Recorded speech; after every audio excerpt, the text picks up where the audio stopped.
My boys are somewhat obsessed with superheroes. I think it started with Batman. I remember when they watched Batman Begins for the first time, it's, set up an avalanche of Batman events and moments that were to follow in the year to come.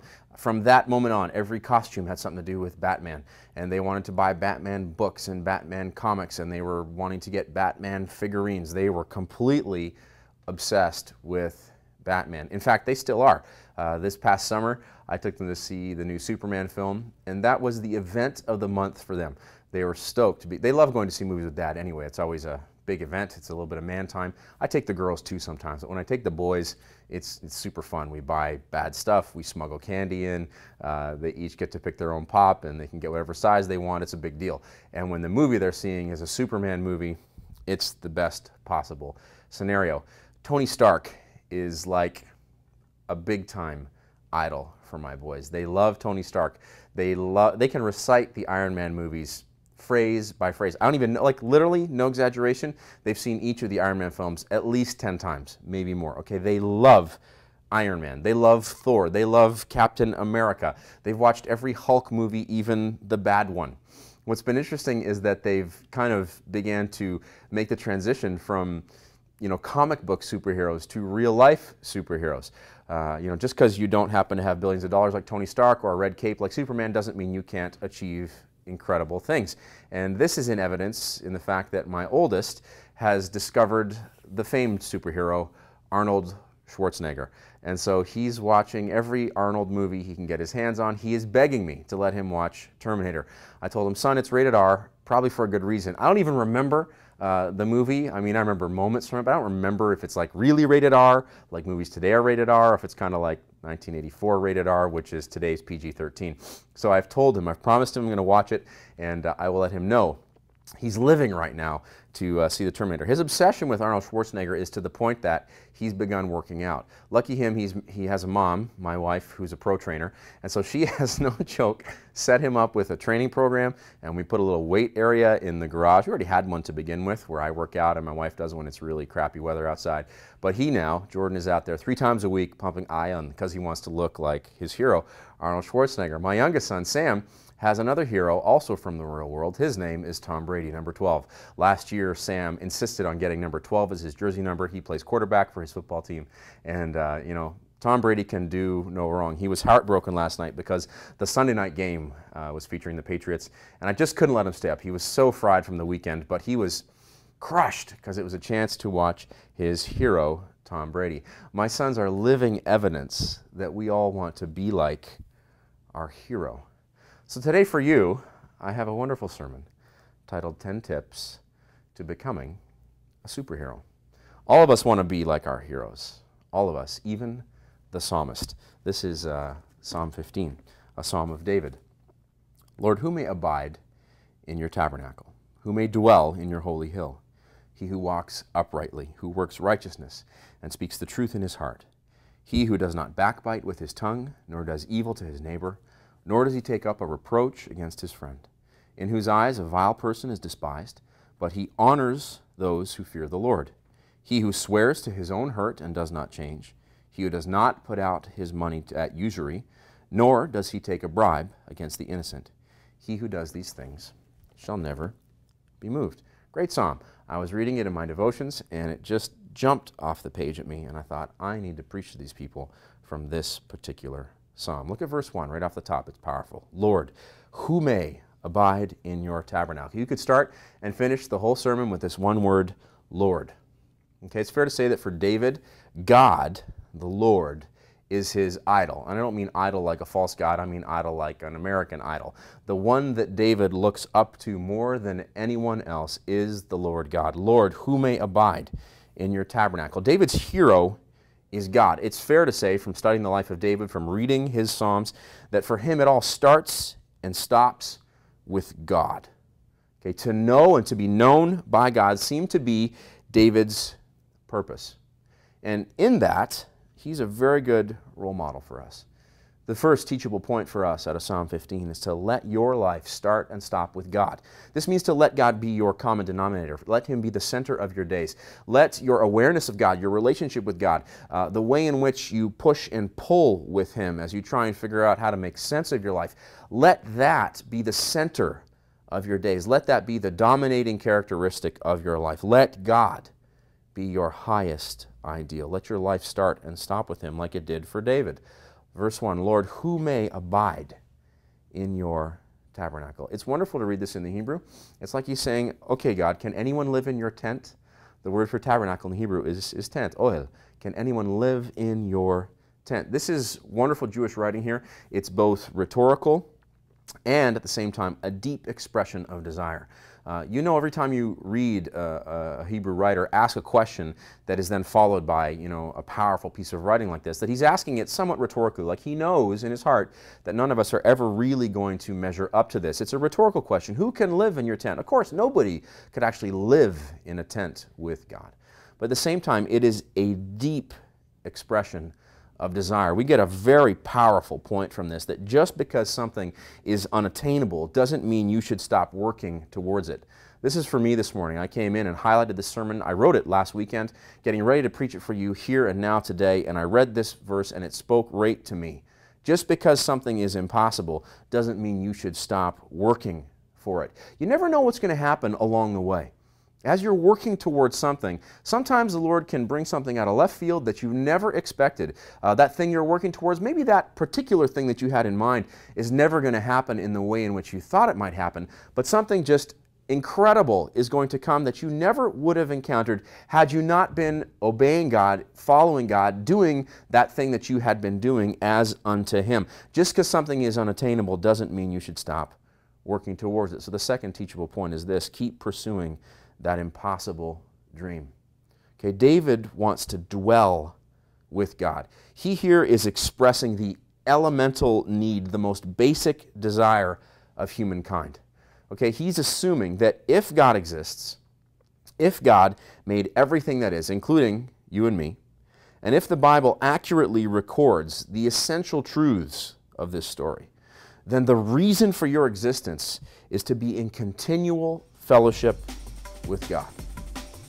Okay, David's assumption is clear. You exist to be God's friend. This is why most people spend most of their lives mostly miserable until they wake up and start developing a relationship with God. Now, I realize that this could offend you rationally, right? The whole notion that one, God exists, sounds pretty crazy. Two, that He made everything that is. I'm not sure I'm comfortable with that. Including me, well, haven't you heard of the theory of evolution, Todd? Okay, I get it. I understand that this might offend you rationally. Let me suggest the following. I just saw a documentary a couple weeks ago featuring the famous defensive back, Deion Sanders, who now is, of course, a commentator for the NFL. Really famous, probably one of the greatest defensive backs who ever played the game, and a huge personality. And in the course of this documentary, he talked about the fact that he had a moment later in his career where he's fabulously wealthy, incredibly famous. He has everything you could possibly wish to have. And he said, here I am, there's women everywhere I look, there's money in the bank, my house is fabulous, I got more cars than I can count, and I am just not happy. Okay, how many times have you heard this in popular culture? Somebody who appears to have everything and yet they remain at the core unhappy. Maybe that's you.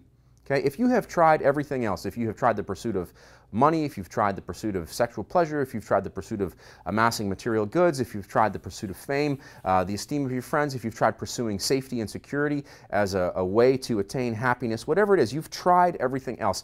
Will it really kill you to try the Christian lifestyle, to see for yourself if this crazy story might work because it happens to be true?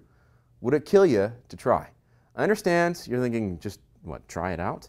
The Bible's clear. It says to taste and see that the Lord is good. This to me evokes images of sitting down at a feast, even if you're not sure about it, and just eating what's given to you and seeing what the results are.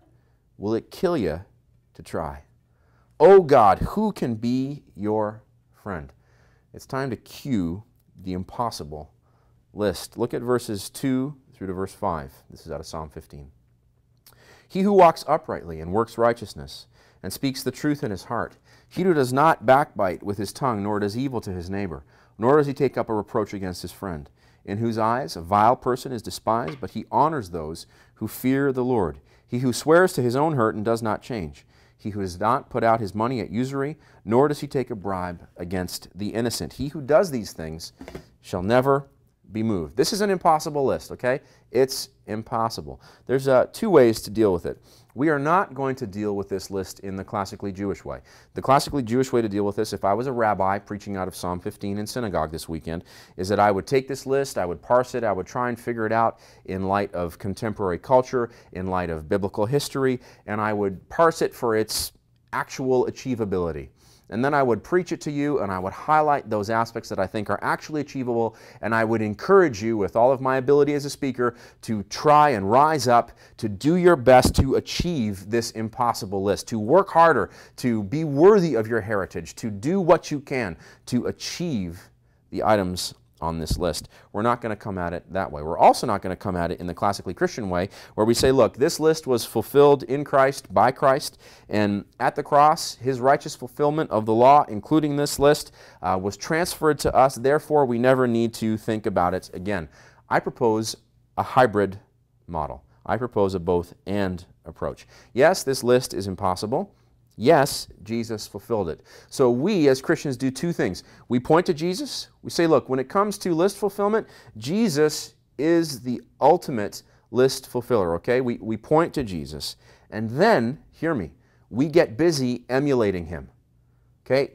Two things, both at once. We point to Jesus, and then we get busy emulating him. Don't forget the fact that Christian means little Christ.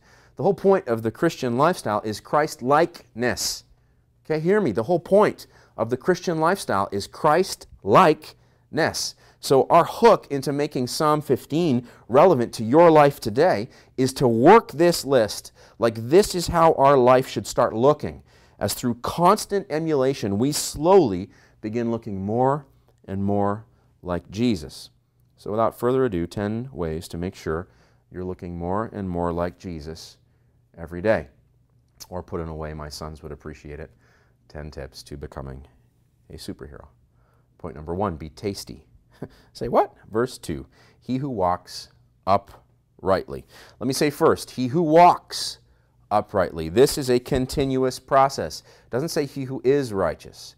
He who walks uprightly. He who is in the continuous process of being righteous. You're not sitting, you're walking. The point for you is this: your life should be a constant place of activity. My wife loves this teachable point. She's a woman who is constantly active. She hates sitting still, almost to the point that it's a problem. But I got to say, she's mostly right. Okay, the biblical model is for us to walk uprightly. Okay, your life should be one of constant activity. What kind of activity, Todd? The tasty kind. Verse 2, he who walks, she who walks uprightly. The Hebrew word for uprightly is tamim, which in modern Hebrew, in Hebrew vernacular, means tasty. How was the Big Mac? It was tamim. It was tasty. Okay, people should be able to taste the fruit of your life and see that it is good. There's no mistake that the New Testament couches Christian living in terms of the fruit of the Spirit: love, joy, peace, patience, kindness, goodness, faithfulness, gentleness, self-control. Like they're things that people could eat, like an orange. Okay, people should be able to taste. Tamim, you're supposed to be tasty. They should be able to taste the fruit of your life and go, man, that guy tastes good. Dude, like trees in fall, you are the evidence of God's existence. So be tasty. Second point. Point number 2, the second way to be a superhero, to be more and more like Jesus every day: work at doing the right thing moment by moment.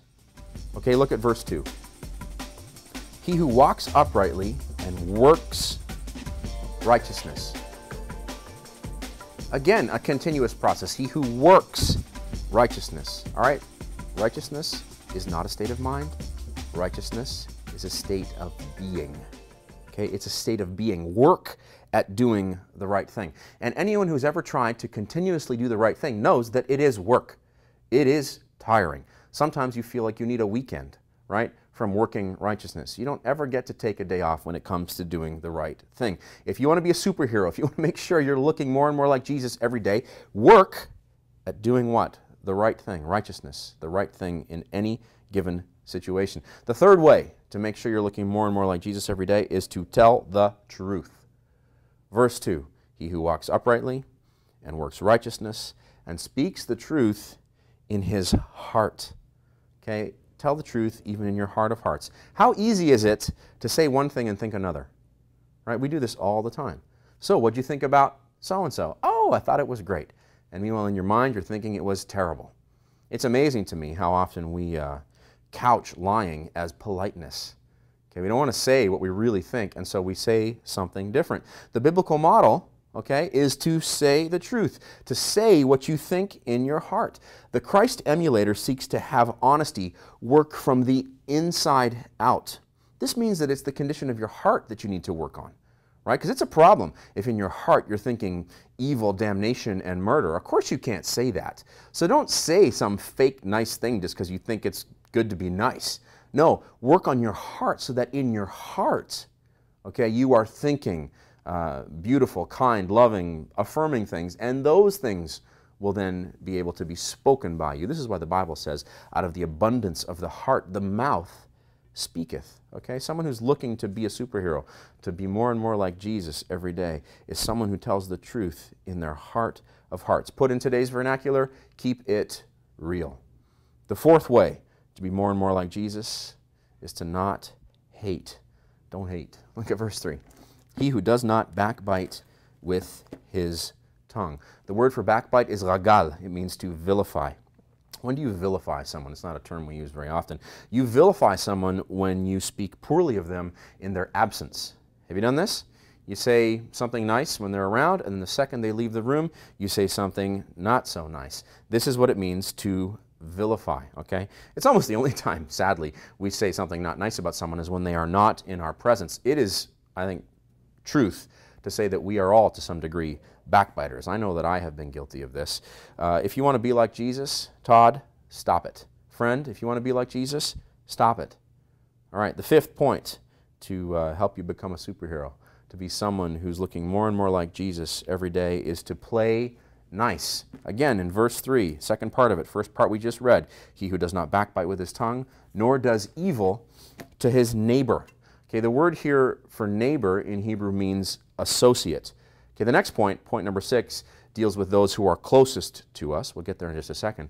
But this point talks about our associates, our neighbors, okay? These are the people that, they aren't kin, okay? You don't have a long-term relationship with them. You do not have a covenant with these people. This is like your coworkers, okay? Treat them well. This is in today's world, you know, your casual acquaintances and friends. Treat them well. Be nice to them. Okay, my wife would like this point. This is a command for us to be nice to people. These are casual acquaintances, the people you meet on the street corner. Be nice to them if you want to be somebody who's looking more and more like Jesus. Point number 6, to help you become a superhero caliber person, is do not let familiarity breed contempt. The last bit of verse 3, nor does he take up a reproach against his friend. This is beautiful. In Hebrew, his friend is el kruvo. Kruvo comes from the root word karov, which means close to. Okay, if you want to put it in common English, this verse says, be kind to your close ones. Okay, you know how easy it is to be casually harsh with the people you see all the time. Okay, this is most common in a marriage relationship. Okay, a husband and wife, they've been married for a certain amount of time. They begin to get casually harsh with each other. They just stop being nice because they're used to each other. If having a spouse has led to you having kids, you'll know that this can also happen with your children. This happens to me almost every Monday morning. I'm rushing my kids out the door to school, and it's easy for me to be casually harsh with them because I assume that they know that I love them. I assume that they love me, and so sometimes I can let my self-control go, and I can be casually harsh with them. This can be true with your close friends or with your family. Okay, the Bible says not to do that. Okay, to be kind, to not bear reproach against your close ones. It's also interesting that the word take up a reproach in Hebrew is nasa, which means to carry. Don't carry reproach. This suggests to me bearing a grudge, right? And this happens most of the time in your life with your family. They did something to you years and years and years ago, and you carry it on your back like Pilgrim's backpack in the Pilgrim's Progress. Okay, the word for you today out of Psalm 15 is let it go. Let it go. Let it go. Okay, the 7th way to become someone who's looking more and more like Jesus every day is to treat garbage like garbage, but to respect those who've got their head screwed on straight. But he honors those who fear the Lord. All right, this is a bit of a difficult point. What I see here is that biblically, we do not have to be nice to everyone, in whose eyes a vile person is despised. But then he honors someone who fears the Lord. So we got to break this down so that we can understand it, so that we can do it rightly. All right, so vile person, in whose eyes a vile person is despised. Who is a vile person? In the Hebrew here, the word is namas, and it's translated vile pests. Okay, so if you have a vile pest in your life, you are biblically allowed to treat them like garbage. That's what the word despised means. It means zaval. Zaval is the word in Hebrew, which literally commonly means garbage. Now, the way I can try and make this applicable for us is to think of our homes or our cars. What are we doing on garbage day? We are clearing the garbage out of our house. I have 4 kids. My wife and I are in a constant state of purging. It seems like no matter what we do, our house always fills up again with garbage. I'm this way with my car, okay? It seems like every time I turn around, my children have turned my car into a garbage dump. And so I'm constantly cleaning the garbage out of my car. You have friends who don't do this. Their cars are filthy because they're filthy animals, right? Do you have friends like this? I get in their cars sometimes and I clean their car for them because I can't stand it. Most normal people, to quote Sheryl Crow, the good people of the world are washing their cars on their lunch breaks, hosing as best they can in skirts and suits. All right, those people keep their cars clean. We're constantly getting the garbage out of our lives. So if there are people in your life who truly, over the long term, are like pests, okay, they're like evil, vile pests, you have permission here to remove them from your house and place them at the curb. All right? Controversial, I know, but I am just preaching the Bible. Put another way, spend your time with people who've got their priorities straight. Okay, who does the godly man honor here? Those who fear the Lord. But he honors those who fear the Lord. You should spend your time not with vile pests. Okay, so if someone is annoying and annoying and annoying and mean and mean and mean and unkind and unrighteous and doing the wrong thing over and over and over and over again, biblically here, if you take Psalm 15 at face value, you have permission to place those people, not literally, but place their relationship at the curb of your life and move on. The next way, the 8th way for you to make sure that you are becoming more and more like Jesus every day is to do what you said you'd do, even if it costs you. Look at verse 4. Okay, first part we just dealt with, in whose eyes a vile person is despised, but he honors those who fear the Lord. Second part of verse 4, who swears to his own hurt and does not change. This doesn't mean you cuss someone out when they hurt you. This doesn't mean you curse the fact that you got hurt. This means that you swear to your own hurt, meaning you keep your word even when it costs you. You swear to your own hurt and you do not change. This is what our grandfathers would have referred to as being honorable. Okay, let your yes be yes, let your no be no. Okay, you said you're going to do something, turns out it's going to cost you more than you anticipated it was going to cost you. You do the right thing anyway. You keep your word. Okay, point number 9, if you're looking to be somebody who's becoming more and more like Jesus, the 9th tip for becoming a superhero, don't profit off your friends. Verse 5, he who does not put out his money at usury. Now, this does not mean you're never allowed to charge interest to anybody. This does mean you're not allowed to charge interest to your neighbor or to, again, the close ones in your life. Put in today's, experiences, means you can't charge your neighbor for using your weed whacker. You're like, that's ridiculous. Who would ever charge their neighbor for using their weed whacker? Well, it is ridiculous, but you expect them to return the favor, don't you? Say you lent them your weed whacker and then you ask to borrow their hedge trimmer and they're like, actually, it's a really expensive hedge trimmer. I don't lend that out to anyone. You'd be upset, wouldn't you? Yeah, you would be upset. You expect them to return the favor. Well, not the Jesus people. The Jesus people give expecting nothing in return. I got to say, I find that difficult. This is challenging to me. All right, just taking it at face value, that's what it's saying. It's saying you give and you expect nothing in return. You do not charge interest to your neighbors. You do not charge interest to your close ones. And finally, the 10th point to becoming a superhero, do not take advantage of the innocent. Okay, last bit of verse 5, nor does he take a bribe against the innocent. Do not get sucked into profiting at the expense of others, especially at the expense of those who are weaker than you. Again, this speaks to honor. This speaks to integrity. This means you do the right thing, even if you have the ability to turn a quick buck at the expense of people who perhaps aren't as smart as you or as savvy as you, don't have the experience that you have. The Christian man, the Christian woman is not supposed to do that. This is how you live forever. You too can become one of the immortals if you do these things. He who does these things shall never be moved. That's the last bit of verse 5. This is one of those examples where the English translation does a very poor job translating the Hebrew. He who does these things shall never be moved. You're like, great, I get to stay in my house and never have to carry my dishwasher up the stairs ever again. No, in the Hebrew it says, Lo yamut la'olam.